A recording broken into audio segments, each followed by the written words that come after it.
guys, how it's going? This is V and welcome back to ThinkView. Now, you might want to hold off on buying that brand new gaming laptop because this will be the most popular gaming configuration this year, the RTX 3050. And everyone says that the RTX 3050 is outdated, that it came out years ago, and mentioning it in 2026 would be pointless, surely just for the sake of creating content. But here's the truth this year.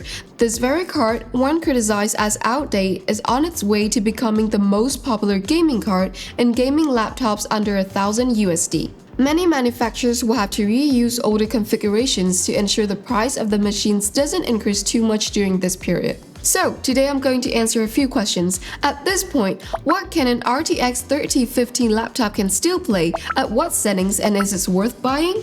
As always, all the numbers in these videos are from our team's own tests on this machine. Well, in today's video, we use this Asus TUF Gaming A15 as our test subject. There's one crucial thing to know about this laptop. It used the RTX 3050 with 4GB of VRAM, and in 2026, that 4GB is a real issue, not the card raw processing power. For today's AAA games, 4GB of VRAM is already quite modest, even when playing at low 1080p settings. Sometimes you get the VRAM overflow warnings.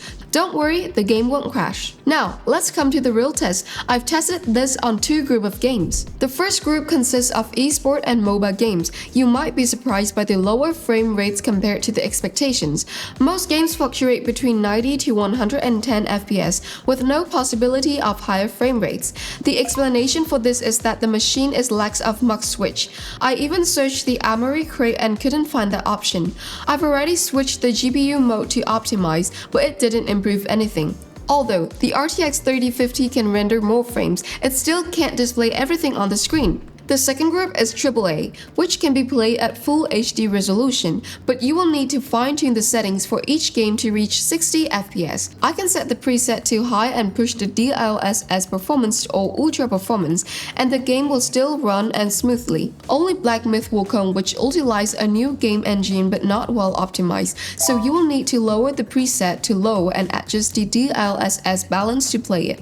More specifically, with the Cyberpunk 2077, setting the preset to high and DLSS quality will achieve 40 FPS, which gradually increases as you lower the preset to medium, low, and finally reach over 60 FPS. So, what are the things that revealed during the game testing? During testing, a few things about this machine that came to light that I think is worth sharing. First, although it doesn't have a must switch, you can still utilize this RTX 3050 by plugging in an external monitor, then choosing display on that monitor only. In that case, the laptop will bypass the iGPU completely and only use a discrete graphic card, which eliminates the bottleneck. Second is the temperature. After playing for a while, the CPU reached 92 degrees while the GPU stayed much cooler at around 80 degrees. 92 degrees is high, but luckily it didn't become an unpleasant experience thanks to that insulation and airflow to the back, so the palm rest remained cool and my hand was still comfortable typing. The surface temperature from the QWERTY row upwards was 35 to 40 degrees. Especially noteworthy is that even though the machine got hot,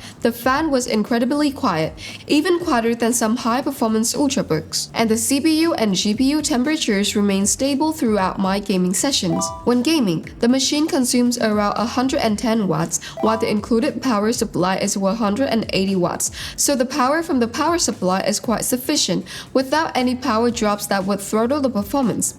However, the graphic cards, configured with a maximum power of 75 watts, only run stably around 60 to 70 watts during gameplay.